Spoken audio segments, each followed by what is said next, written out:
How to write a compelling first page.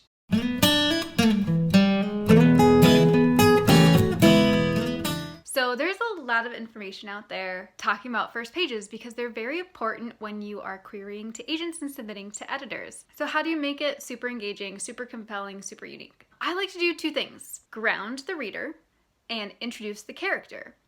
If you can, also introduce the story problem. Not a lot of stories do it in the first page, but they'll do it in the first 5. So how do you ground the reader and how do you introduce your character?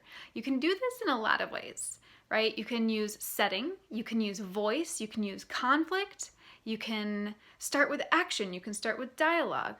But that's the problem, is that there are so many options. So how do you know what to do? I have some examples. The Inheritance Games by Jennifer Lynn Barnes. So in this book, in the first page, we are introduced to a character, a teenager, who has, for her entire life, played very weird, uniquely named games with her mom, including one called I Have a Secret. And we are told on the first page that that game was being played when her mother was in the hospital. So right off the bat, what do we know? We know that this is probably the normal world because nothing else has been talked about. And we have met a very unique character, someone who plays games for fun, someone whose mother was playing a game when she ended up in the hospital.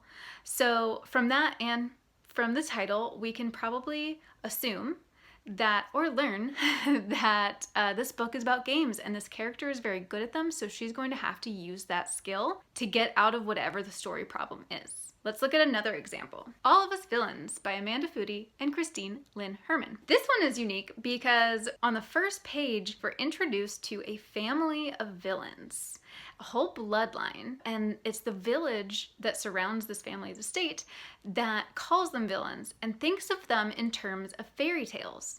And the two characters we're introduced to on the first page are two brothers in this family, and they believe the fairy tales are well deserved. But instead of hiding in their estate behind the gates that the villagers dare each other to go touch, they want to go out and interact. They want to go cause trouble. What have we learned? We are grounded in a fantasy story because we're talking fairy tales and villains. The characters, they're not scared. They don't worry that the villagers think they're villains. In fact, they like it and they want to go cause trouble.